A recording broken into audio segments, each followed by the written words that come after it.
Good afternoon, evening, or probably morning in some cases. I think it's still morning in some parts of the world. I'm Gateway, and eventually we're going to have Sephidos with us.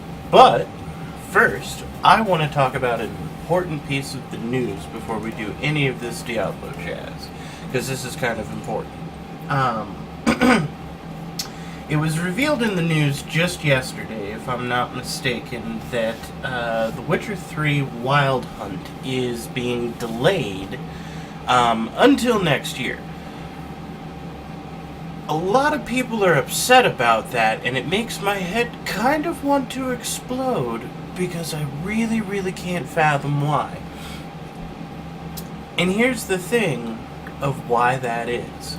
I recently popped over to my little Game Informer app that I've got over here, because I occasionally read their magazine when they have really neato reveals and stuff like that. And I went to the back issues to check out and see when the reveal for The Witcher 3 Wild Hunt was. And lo and behold, ladies and gentlemen, boys and girls, squirrels and cows, it was in March of last year that The Witcher 3 Wild Hunt was revealed. And yet, the Wild Hunt is supposed to be 2.5 to 3.5 times larger overall, both in terms of the game world, number of quests, etc., than Assassin of Kings was. Last year, it got announced. So the fact that CD Projekt, not CD Projekt Red for all of those idiots that keep doing that, CD Projekt, the studio, who is working on The Witcher 3 Wild Hunt with their engine, CD Projekt Red, that's the name of the engine, have decided to push this back, and I honestly can't think of any reason why that would be a bad thing. It's a very good thing, because I am aware of the fact that there's probably a good possibility that shortly after, well, I'd say maybe a year or two after Assassins of Kings came out, CD Projekt probably made a pretty decent chunk of money on that and was able to hire some more staff, bring in some new people, etc., and just make the studio better and run smoother in every way possibly imaginable. Which is super cool.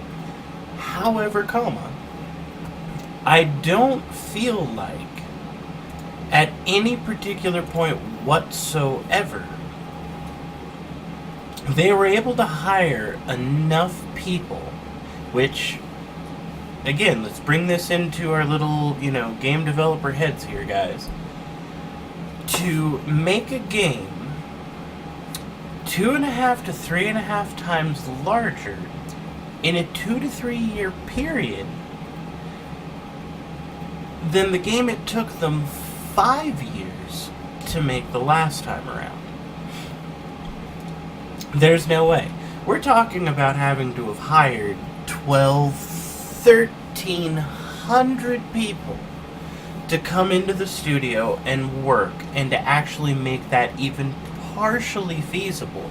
Let alone the fact that if it doesn't matter how many people you've got working on the game, it's also kind of important to bear in mind that the more and more people you get on a project, and the bigger and bigger it becomes, the harder and harder it is to rein all of the details and the finite little things in. Don't believe me? Ask EA about any game they've released in the last, 3 years. It's a garbage fest of bugs and terrible, horrible awfulness that makes everyone want to kill themselves. And it's just because you've got a team of, say, 1,300 people working on the new SimCity. And things are going to just start falling through the cracks because you can't do optimization testing, you can't do a very key thing that I complain excuse me, constantly, that not enough studios do, which is hardware QA testing. That's another huge problem that a lot of studios don't do, is they'll set up all their QA teams with the exact same PC configuration, the exact same Mac configuration, and sometimes, if they're kind enough, the exact same Linux configuration. But there's hardly any variation in graphics cards, sound cards, anything like that, to really get a good, stable bench test of whether or not the product's actually going to work. And that is easily evident when you want to play a game like Battlefield 3, which, even on a system like mine, which is, pretty damn decent, hardly fucking functions. And it's because they did no testing, apparently, virtually no testing, on the 500 series cards at the time. And so it runs like shit on this system.